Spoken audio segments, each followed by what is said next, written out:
बीडचे खासदार बजरंग सोनवणे आपल्यासोबत आहेत. ते आज डीपीटीसीच्या बैठकीसाठी निघाले आहेत. आता काय सांगाल, आज पालकमंत्री म्हणून अजित पवार पहिल्यांदाच जे आहे ते बीडमध्ये आलेत, काय अपेक्षा असणार आहेत विकासाच्या?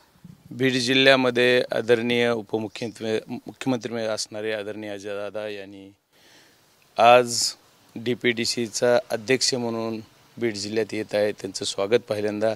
आणि बीड जिल्ह्यात जी काही गोष्टी मागच्या काही दिवसापासून चालू आहेत त्या बंद होऊन नवीन पैंडा पडेल आणि चांगल्या पद्धतीने काम होईल अशी अपेक्षा करू. दादा असं बोलताना असं म्हणत की वेडीवाकट्यापणा करू नका, काही जर गंभीर घडलं तर मकोका लावण्यात येईल. दादा ॲक्शन मोडमध्ये पाहायला मिळतात.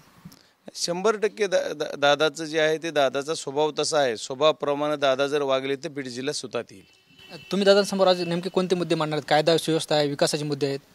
वेट अँड वॉच मी सांगतो नंतर. आता तुम्हाला सांगण्यापेक्षा मीटिंगमध्ये जे असेल ते सांगतो.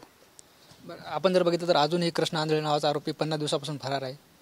हो, त्याच्यावर मी कालच बोललेलो की त्यांनी 50 दिवस होऊन गेले, आज 51-52 दिवस व्हायले तरी पण कृष्ण आंधळे नावाचा आरोपी आणखी अटक होत नाही.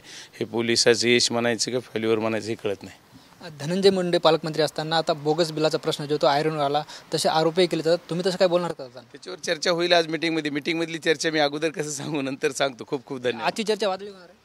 नाही, असं काय होईल असं वाटत नाही, पण जे नियमाप्रमाणे मीटिंग चालवायचा प्रयत्न करू.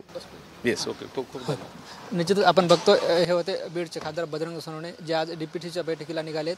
तत्पूर्वी त्यांनी आपल्याच संवाद साधला आहे. कॅमेरा पर्सन आप्पासाहेब मोरकरसह ज्ञानेश्वर लोंढे, TVN मराठी, केज, बीड.